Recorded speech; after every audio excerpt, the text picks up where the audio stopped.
Hello out there in YouTube land, this is Morrisman, and as always, I thank you for coming to my channel. Today I'm going to do a brief special request video from subscriber Ye8Man, and his question was, do you have a specific technique when you're tabbing songs? And I guess I really don't have a specific one, but I can show you or explain to you how I come about tabbing my songs.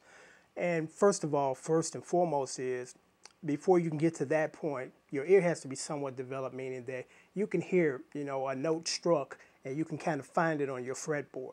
So, normally you get a little, I guess, formal training and you start to develop your ear because your ear is extremely important. It's good to be able to read music, but it's also good to have a good ear when you don't have sheet music. And you can kind of determine by listening to it what you think they might be doing, and you can find it somewhere in your fretboard. But how I tab my songs is this way. The bass line is extremely important because the bass line can help you determine what chords you need to be playing at that certain time in the song. And what I do is, say for instance, I'm listening to the song, the bass line, and the bass player hits a G note. And the first note, usually the bass player strikes within the repetitions of the song. The pattern of the bass line is usually the note that you're trying to match up the chords with. Because of course most players, bass players, when they play their part, they add filler notes in between the main notes. And those are not the notes you're looking for to try to determine what chords are being used. You usually want to hear the first note being struck within that pattern of the bass line. So say for instance the first bass note in that pattern, if it's a G, what you need to do is this. These chords are only going to be, or that particular song is only going to be these particular chords. Like say for instance again, I strike the bass player strikes a G note. So most likely the chord you're looking for at that specific time is either G major, G minor, G minor 7, G 7th, sus 4th, or G major 7. So in most cases, it's going to be one of those chords. And most pop songs, it's going to be just one of those chords. Now, when you're doing jazz music, it's a totally different situation because they use different chords, like G13th is a jazz chord, diminish. So those two chords, so jazz chords, won't normally show up in a R&B or pop song or a rock song. So you don't really have to worry about those. Then there's another chord that a lot of funk players use, the guitar players, and which is kind of different from the major minor suspended chord. It's the ninth chord, and those are used in a lot of funk songs and almost 100% of the James Brown songs. Matter of fact, they call it the James Brown chord, or the Jimi Hendrix chord, which is the ninth chord, but it's just pushed up in the root note now is on the E string.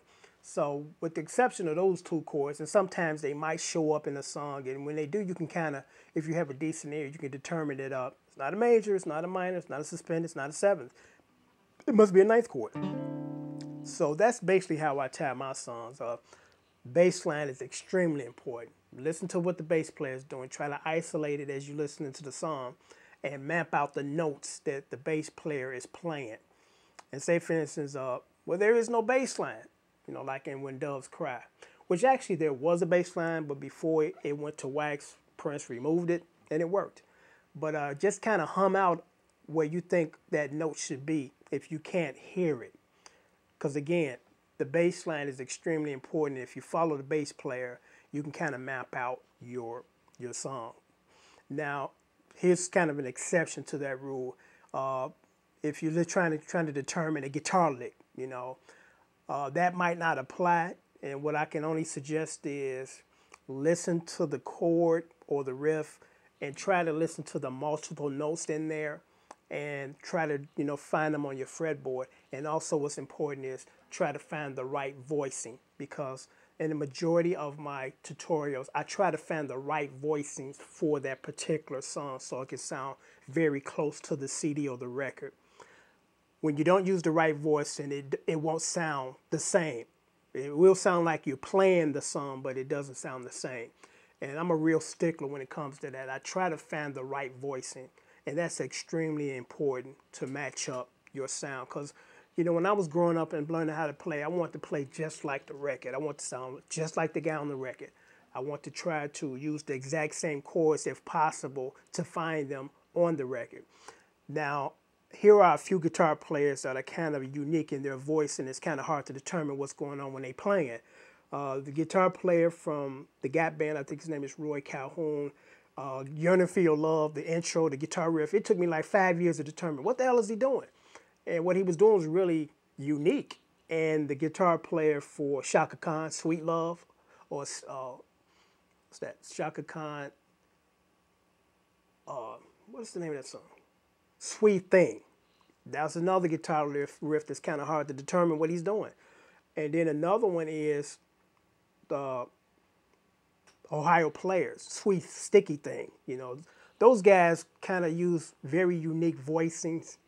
And I guess they kind of strayed away. I won't say strayed away, but just unique in their playing. And it's kind of hard to determine what the hell are they playing. Here's another riff that's very hard to kind of map out, but I was able to determine what they were doing based on the help from another YouTube user. Is Tyrone Davis, Change My Mind. That was another one that was very hard to determine what was he doing, but I was able to kind of figure it out. So on that note, I'm going to wrap this up and hope that this has been helpful to subscriber Ye8Man and anybody else out there that's viewing this. You know, hopefully this has been enlightening as far as, you know, this is how I approach trying to tabulate songs. Because you won't always be able to find the sheet music, unfortunately, for R&B stuff. Rock music is always available, the sheet music, but as I start to learn how to play, I determined that, you know, depending on the artist and the bigger the budget or whatever, they won't put out sheet music. So, again, I hope this has been helpful. If you have any questions or comments, please leave them down at the bottom and I'll get back to you. As always, again, I thank you for viewing my channel and I thank you for your subscriptions. Take care.